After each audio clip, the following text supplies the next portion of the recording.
بڑے 80-8 تھے. تو میری ہمیشہ عادت رہی شروع میں ہم جو تھوڑا بہت 100 روپے دے دیے حضرت کو 50 روپے دے دیے, پھر 500 روپے تک چلے گئے, 1000 روپے تک چلے گئے. تو میں نے حضرت نے لفافے میں سے باہر نکالا, پر میں مولانا نے چھپا کے دیا, ہم چھپا کے دے رہے, ہم نے چھپا دیا, چھپا کے دیا, ہم نے چھپا دیا. پھر اس پر حضرت نے بیان فرمایا کہ بھائی اول تو ہدیے میں نیت دل خوش کرنا ہو کہ آپ کے جو بڑا ان کا دل خوش ہو جائے. صدقہ خیرات اس کی ثواب کی نیت نہ ہو, وہ تو ثواب کی نیت ہوگی تو صدقہ بن جائے گا. یعنی کہ یہ خوش ہو جائے, وہ خوش ہو, پھر اللہ تعالیٰ بھی خوش ہو جائیں گے. اور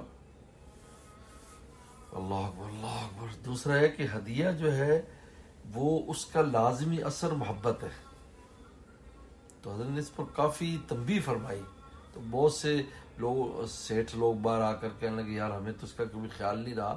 حضرت نے یہ بات بھی فرمائی کہ ہدیہ ضرورت کی وجہ سے نہیں دیا جاتا کہ یہ ضرورت مند ہے, اس لیے کہ بادشاہ وقت بھی ہو تو اس کو بھی تو دیا جائے تو ضرورت مند تھوڑی ہوتا ہے, لیکن اس کی محبت اور اس کی قلب کو کھینچنا ہے اپنی طرف مقصود ہے. یہاں پر بھی یہ مقصد ہے. تو لوگ سمجھتے حضرت, اور پھر یہ بات یعنی باہر مجھے دو دوستوں نے کہا, انہوں نے کہا کہ یار ہم سمجھتے حضرت کو تو کوئی چیز ایسی ضرورت ہے نہیں, اور یعنی عمر کے اس حصے میں یہ وہ ہے. تو وہ کہا کہ فواد جس کی بھی اصلاح ہوئی اس بات کی. ہاں بات سمجھتے ہیں کہ جی کیا ضرورت ہوگی کہ دیں گے تو وہ ان کی حیثیت کیوں. جی یہ تو اس طرح پھر حضرت نے بڑی, تو پھر بہت لوگوں نے اس کے بعد اپنی اصلاح کی اس میں.